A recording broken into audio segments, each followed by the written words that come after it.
فأنا ناصح لإخواني بالصدع بالحق، تبيض وجوههم. السكوت في مسألة الحزبية يضرها، فاصدع بما تؤمر وأعرض عن المشركين.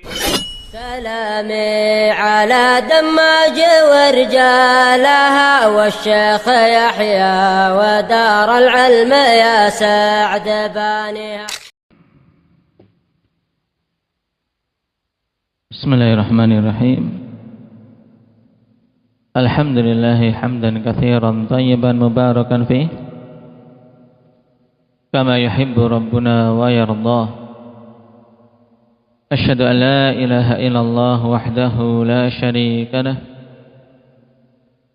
وأشهد أن محمدا عبده ورسوله صلى الله عليه وعلى آله وأصحابه ومن تبعهم بإحسان إلى يوم الدين. أما بعد،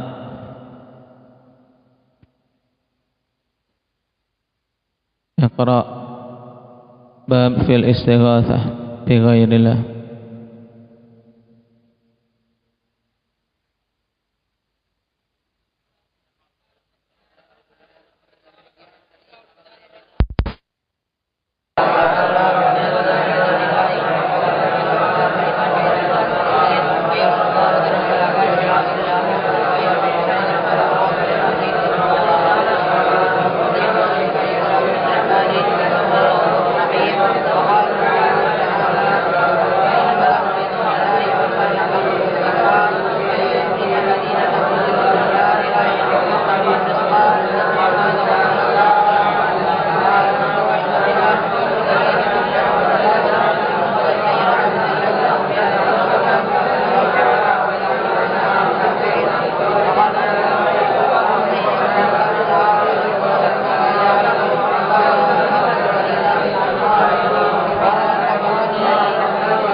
إنما يستغاثوا بالله عز وجل من حديث عبادة بن صامت عند أحمد، وفيه عبد الله بن لهيعة ضعيف. عبد الله بن لهيعة ضعيف، وعنه رجل مبهم. طيب. Nah, barakallahu fikum. Dan ahkam seputar istighatsah telah kita ambil pada pertemuan sebelumnya, juga murajaahnya.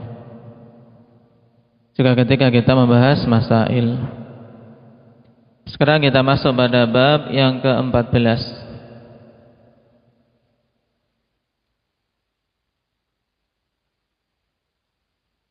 Qala al-Imam Muhammad Ibn Abdul Wahhab An-Najdi rahimahullah, bab qaulillahi ta'ala ayushrikuna ma la yakhluqu syai'an wa hum yukhlaqun wa la yastati'una lahum nasran wa la anfusahum yansurun.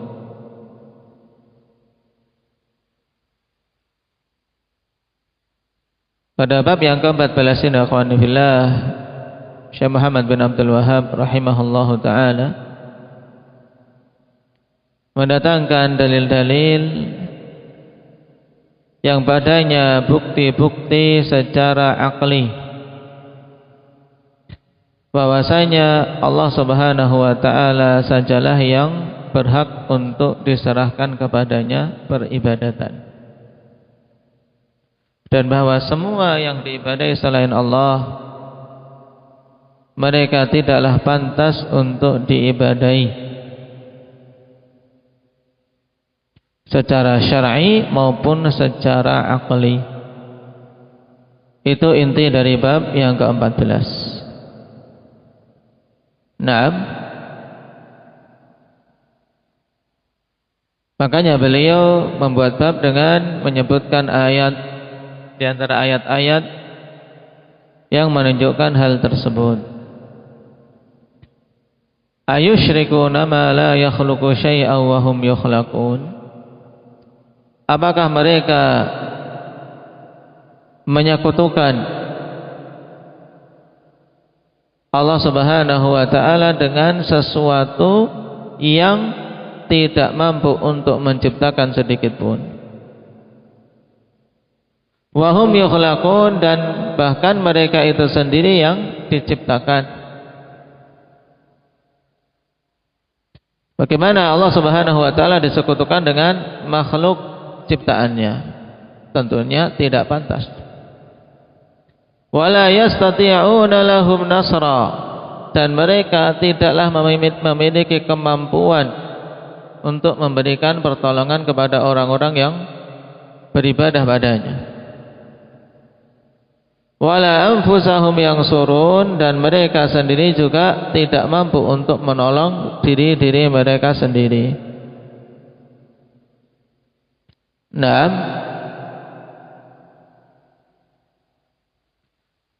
Nah, pada ayat ini ikhwan jelas padanya celaan terhadap orang-orang musyrikin, dikarenakan mereka beribadah menyekutukan Allah Subhanahu wa taala dengan hamba-hamba yang Allah ciptakan, yaitu menyerahkan ibadah kepada hamba yang diciptakan oleh Allah, yang mereka tidak mampu untuk memberikan pertolongan, dan bahkan untuk diri sendiri mereka sendiri saja tidak mampu. Ini menunjukkan kelemahan apa-apa yang mereka ibadahi. Nah, kemudian ayat yang disebutkan setelahnya, wa qauluhu ta'ala walladzina tad'una min dunihi la yamlikuna min qitmir in tad'uuhum la yasma'u du'aakum walau sami'u mastajabu lakum wa yawmal qiyamati yakfuruna bisyirkikum wala yunabbi'uka mithlu khabir. Nah, dan apa-apa yang kalian ibadahi, walladzina tad'una min dunih, apa saja yang kalian ibadahi selain Allah, la yamlikuna min qitmir, tidak memiliki kemampuan sedikit pun, walaupun hanya apa? Hanya setipis qitmir. Qitmir itu apa yang dimaksud dengan qitmir? Apa Muhammad Sidok? Tahu qitmir? Kulit dari biji kurma. Nah, tebalnya berapa senti? Naam. Qitmir al-lifafa allati takunu ala nawatit tamr, yaitu 6 selaput yang ada pada biji kurma. Kalau kalian makan kurma kemudian tinggal bijinya, di biji itu kan ada selaput tipis. Selaput tipis sangat apa? Sangat tipis, lemah. Nama itulah qitmir. Nah, dan Allah Subhanahu wa taala sebutkan hal-hal yang ada pada biji kurma, ikhwani fillah, pada beberapa ayat untuk menunjukkan apa? Menunjukkan sesuatu yang paling lemah sedikit pun, yang paling remeh sedikit pun, mereka tidak mampu untuk mewujudkannya, tidak memiliki kemampuan sedikit pun, walau hanya apa? Walau hanya setipis qitmir. Nah, tidak punya kemampuan apa-apa. Kemudian Allah Subhanahu wa taala perjelas, in tad'uuhum la yasma'u du'aakum. Jika kalian berdoa meminta kepada mereka, La yasma'u du'aakum, mereka tidak mendengar doa-doa kalian. Mendengar saja tidak. Kalau mendengar saja tidak, bagaimana mau mengkabulkan? Jadi pertama, jika kalian berdoa pada mereka, mereka tidak mendengarnya. Kemudian walau sami'u, taruhlah seandainya mereka mendengar, mastajabu lakum, mereka tidak akan mampu untuk mengkabulkan permintaan kalian. Wa yaumal qiyamah yakfuruna bi syirkikum, dan di hari kiamat mereka kufur, mereka mengingkari kesyirikan yang kalian lakukan.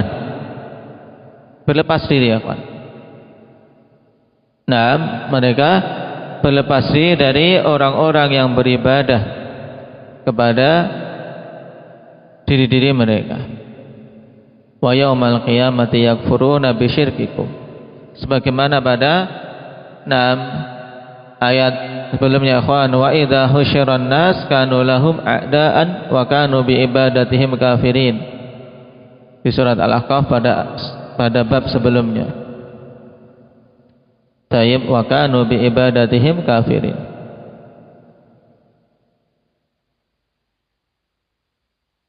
Kemudian Allah tutup, wala yunabbi'uka mithlu khabir.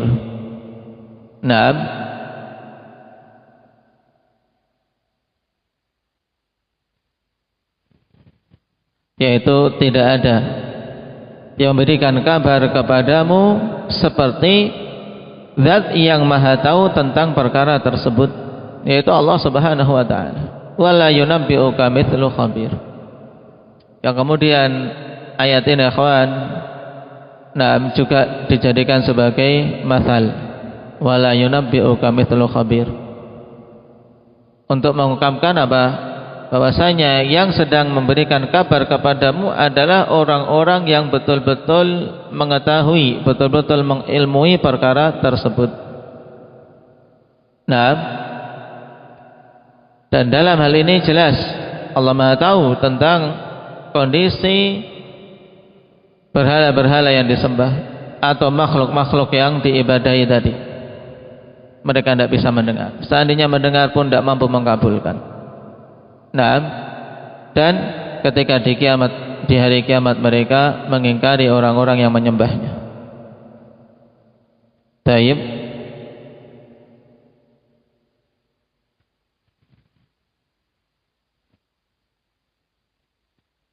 Dan ayat ini didatangkan juga sama, ikhwan, sebagaimana ayat sebelumnya, untuk menunjukkan apa? Menunjukkan bahwasanya apa saja yang diibadahi selain Allah Subhanahu wa taala tidak memiliki kemampuan sedikit apapun.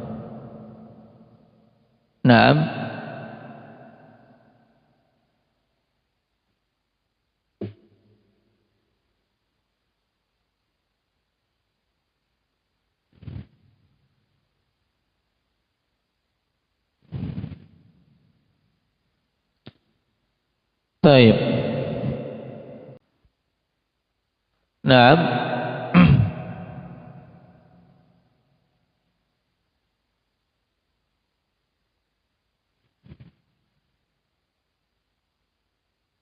Kita ulangi tadi. Hadza syuru'un fi barahin tauhid wa adillati. Ini permulaan Syekh untuk menerangkan bukti-bukti tauhid dan dalil-dalilnya. Fatauhidu lillahi minal barahin an-naqliyah wal aqliyah ma laysa li ghairihi. Fataqaddama anna tauhidain, tauhid ar-rububiyyah wa tauhid al-asma'i was sifat, min akbari barahinihi wa admakhiha wa adkhamiha. Telah lewat bahwasanya dua jenis tauhid, yaitu tauhid rububiyah dan tauhid al-asma' was sifat, termasuk di antara sebesar-besar bukti dan seagung-agung bukti tentang tauhidul uluhiyah, bahwasanya Allah satu-satunya yang pantas diibadahi. Kenapa? Kata beliau, fal mutafarridu bil khalqi wa tadbir, sebab zat yang Maha Esa dalam penciptaan dan pengaturan, yang itulah tauhidur rububiyah. Wal mutawahhidu fil kamalil mutlaq fi jami'il wujuh, dan zat yang maha tunggal dalam kesempurnaan yang mutlak dari semua sisinya. Ini tauhid asma wa sifat. Huwa alladzi la yastahiqul ibadatu siwa, dialah zat yang tidak pantas ibadah kecuali untuknya. Qala wa kadzalika min barahini tauhid ma'rifatu awsafil makhluqin wa man 'ubida ma'allah. Demikian pula di antara bukti-bukti tauhid yaitu mengetahui sifat-sifat para makhluk dan siapa saja yang diibadahi bersama Allah. Yaitu apa? Untuk kita tahu tauhid ikhwan, kita harus tahu apa? Juga sifat para makhluk dan sifat segala sesuatu yang diibadahi selain Allah, yang dijadikan sekutu untuk Allah. Kita akan semakin paham tauhid. Fa inna jami'a ma yu'badu min dunillah min malakin wa basharin wa min syajarin wa hajar wa ghairihima kulluhum fuqara'u ilallah. Sebab sungguhnya semua yang diibadahi selain Allah, baik itu berupa malaikat maupun manusia, baik itu berupa pohon maupun bebatuan dan yang lainnya, kulluhum fuqara'u ilallah, semuanya butuh kepada Allah. Nah, semua butuh kepada Allah, kawan. Minimal apa?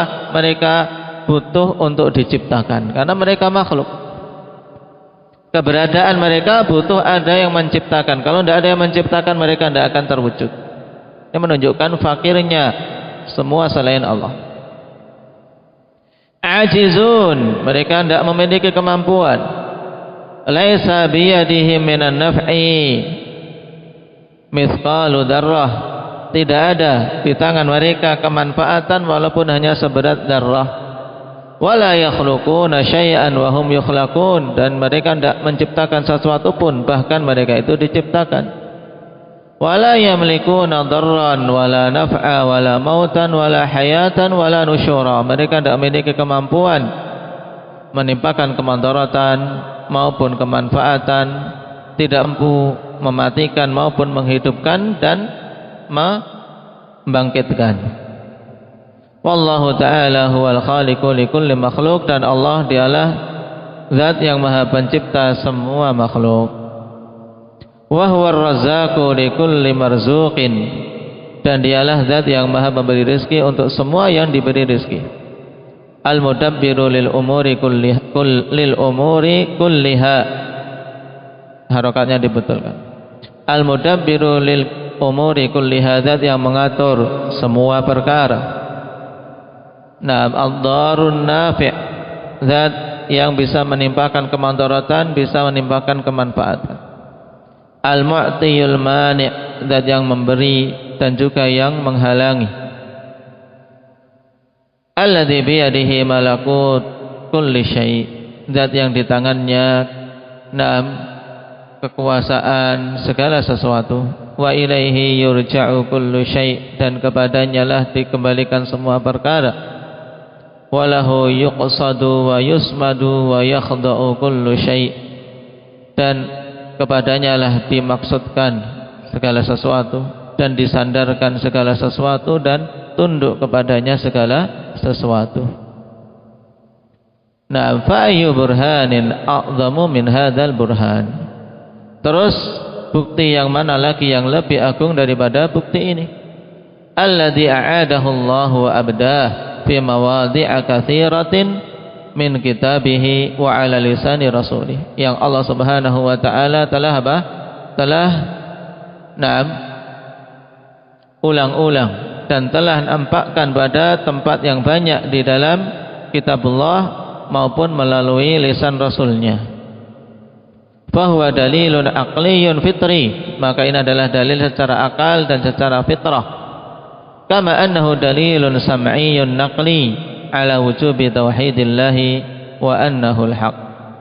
Itu adalah dalil secara akal dan fitrah, sebagaimana pula itu dalil secara sam'i dan naqli, karena dari Alkitab dan Sunnah atas wajibnya mentauhidkan Allah dan bahwasanya dialah al-haq. Naam, taib, yang berhak untuk diibadahi, dan juga dalil tentang batilnya kesyirikan. Naam, Qala wa idza kana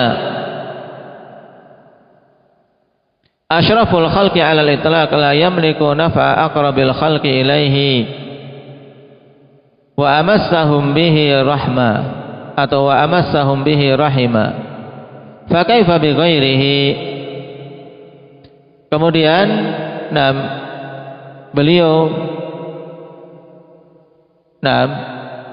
masuk pada apa? Pada penjelasan secara global ikhwan tentang bukti lain yang menunjukkan kelemahan makhluk, yaitu dengan mengambil contoh makhluk yang paling utama, yaitu Nabi kita Muhammad sallallahu alaihi wasallam. Taib, ternyata Nabi kita pun tidak memiliki kemampuan sedikit pun untuk memberikan kemanfaatan atau mengangkat kemandaratan. Sebagaimana dalam hadis yang dibawakan oleh Syekh. Taib,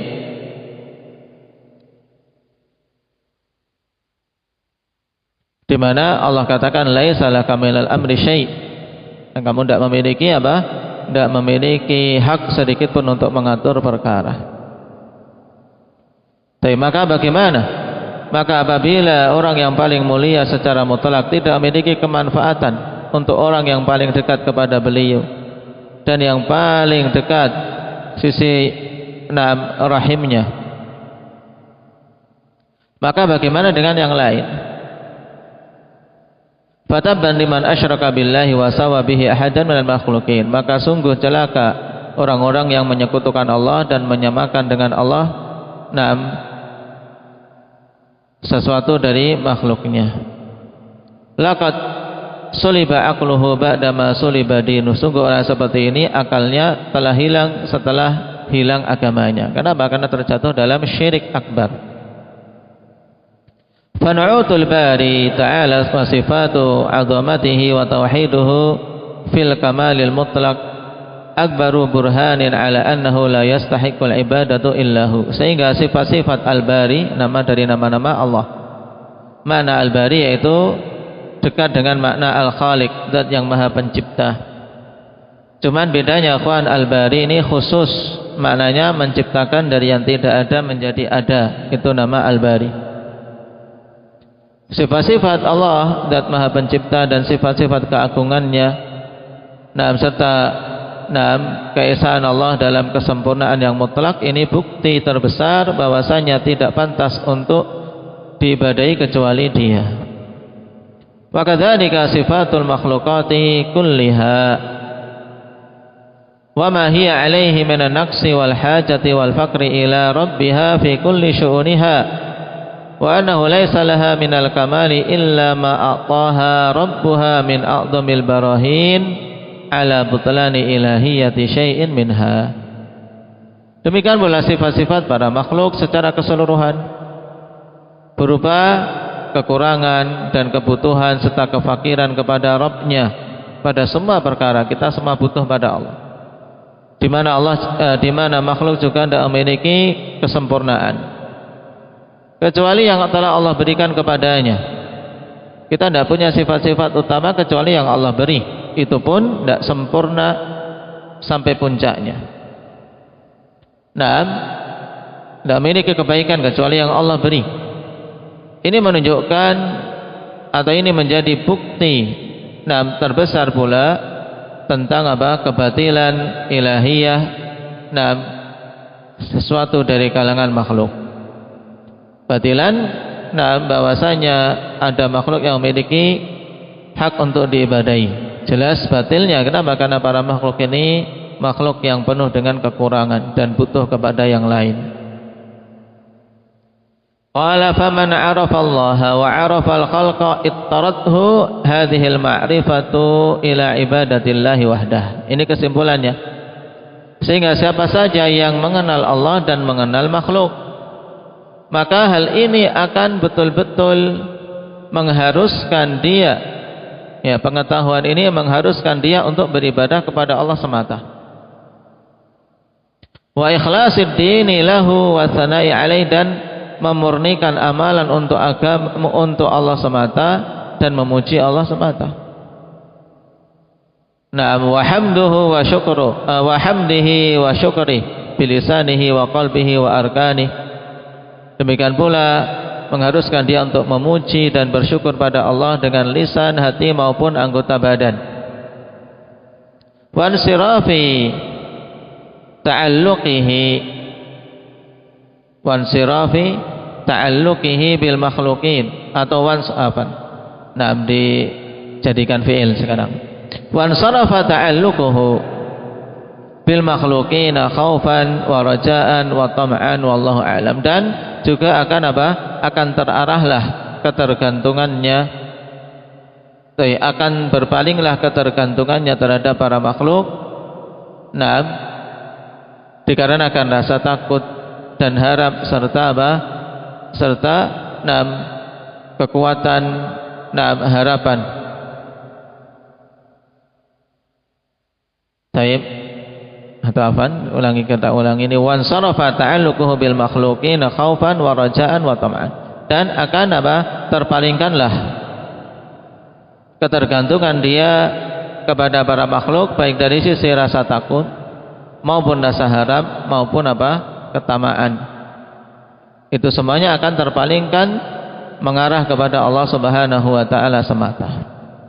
Ini kesimpulannya. Berarti butuh ikhwan, dalam ayat ini bukti sangat jelas tentang kelemahan para makhluk, yang dari situ kita tahu makhluk yang lemah tidak pantas diserahkan padanya ibadah, tidak pantas untuk kita menggantungkan hati, menggantungkan harapan atau diliputi rasa takut terhadapnya. Tapi sepantasnya semua itu diarahkan kepada Allah Subhanahu wa taala. Nah, ini kalimat ringkas pada bab yang ke-14 dari Imam As-Sa'di rahimahullah ta'ala. Untuk pertemuan berikutnya tinggal kita membahas hadis yang dibawakan oleh Syekh rahimahullah ta'ala. Walhamdulillahi rabbil alamin.